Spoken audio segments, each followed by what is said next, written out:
This is a public lecture on miracles part 2, and there has been a long tradition which is still being used which defends miracles as proofs.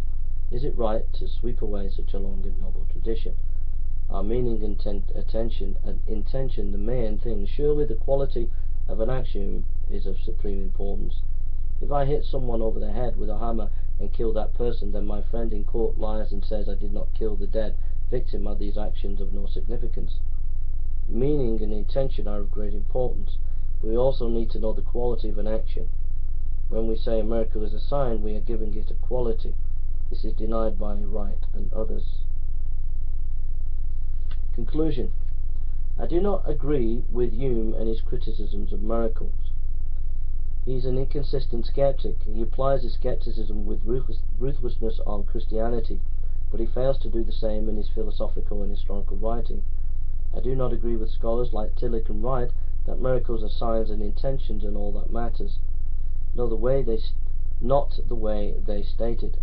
They want to avoid the issue of actually defining the essence or ontological significance of a miracle.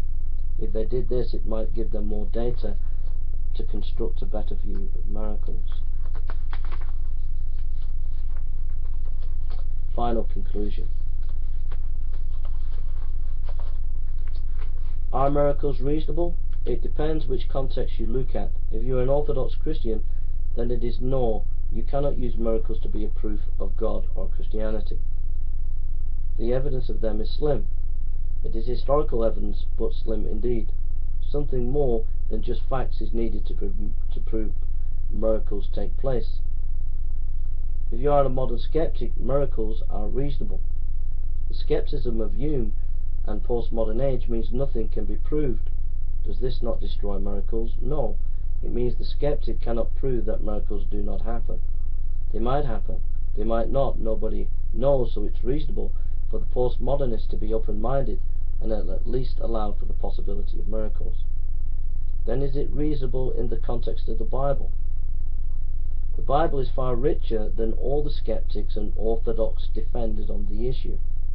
I have looked at countless thinkers on the subject, and all of them have not been as profound as the Bible. In Exodus chapter 4, Moses was commissioned by God with miracles. In Exodus chapter 7 and 8 and 12, miracles are used to show God's redemptive purpose.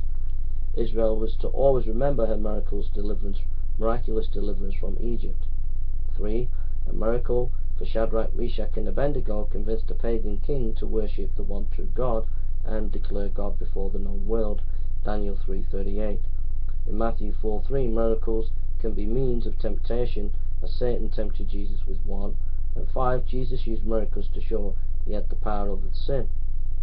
In the context of the Bible, we see a mixture of complex models all intertwined, making miracles a sign of God's redemptive purpose, as instruments of evil sometimes, and as a demonstration of God's work in history. This is the way the Bible sees miracles. From the Bible's point of view, miracles are reasonable as they reveal a living God working in history. This is close to N.T. Wright and Tillich's ideas, but it does give more of an apologetic nature to miracles, so it's very similar to Barth's view we have seen earlier.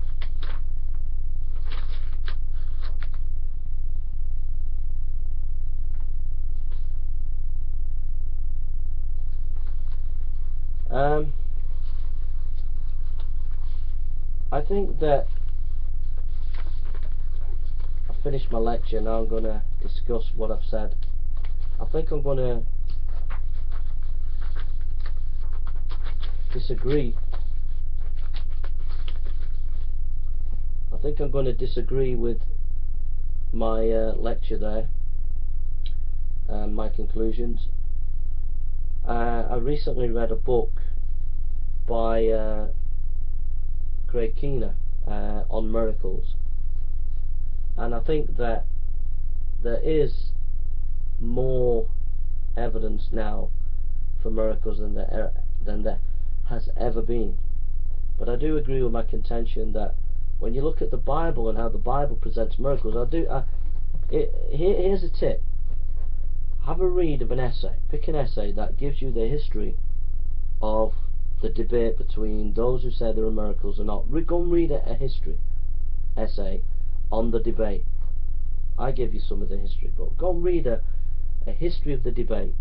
Go and look at C.S. Lewis, David Hume, and all the rest. And just look at the history of that debate. Get a bird's eye view in maybe a 30-page essay. You'll be able to find an essay on the history of miracles online somewhere. When you looked at that, then take a pen and read the Gospel of John and note the miracles that happen and what Jesus teaches, and then compare that with the history of the debate, and you'll find the Bible's paradigm, the Bible's way of looking at miracles, is completely different from the way Hume or C.S. Lewis or any of these intellectuals or even Bible scholars like N.T. Wright say. So what I'm saying is the Bible's far more richer in its concepts and thinking than the history of the debate itself. It's much more complex and nuanced in the Bible than skeptics and orthodox will actually understand.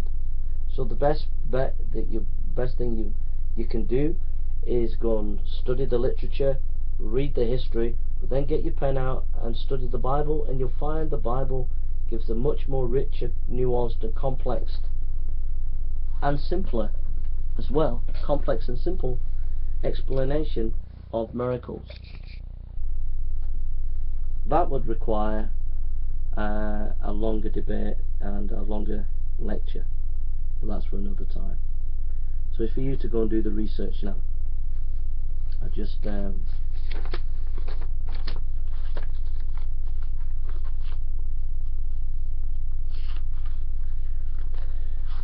references: C. Brown, Miracles and the Critical Mind, Paternoster, London, 1984. Anthony Flew, Hume's Philosophy of Belief, Routledge, London, 1961. N. Geisler, Miracles and Modern Thought, Zondervan, Grand Rapids, 1982. J. Houston, Reported Miracles, Cambridge University Press, Cambridge, 1996. A. Kenny, The Great Philosophers, B. Books, London, 1987. Miracles, C.S. Lewis, The Century Press, London, 1947. D. McNabb, The Concise Encyclopedia of Western Philosophy and Philosophers, Unwin, London, 1989. B. Russell, A History of Western Philosophy, George Allen, London, 1946. N. Smith, The Atonement, SCM Press, London, 1968. P. Tillich, Ultimate Concern, 1965. C. Webb, A History of Philosophy, Oxford University Press, 1964. N. Wright, Jesus and the Victory of God, SPK, London, 1999. Okay, those are my references. I think my lecture, I disagree with my lecture. I think that on the issue of the resurrection there is loads of historical data, and I think that you know that Keener's book on miracles actually gives you a lot of evidence on miracles. I should have put that more in my lecture, so it's just to stimulate you to think, and I hope that you go on to study the Gospel of John and go and study the literature on it.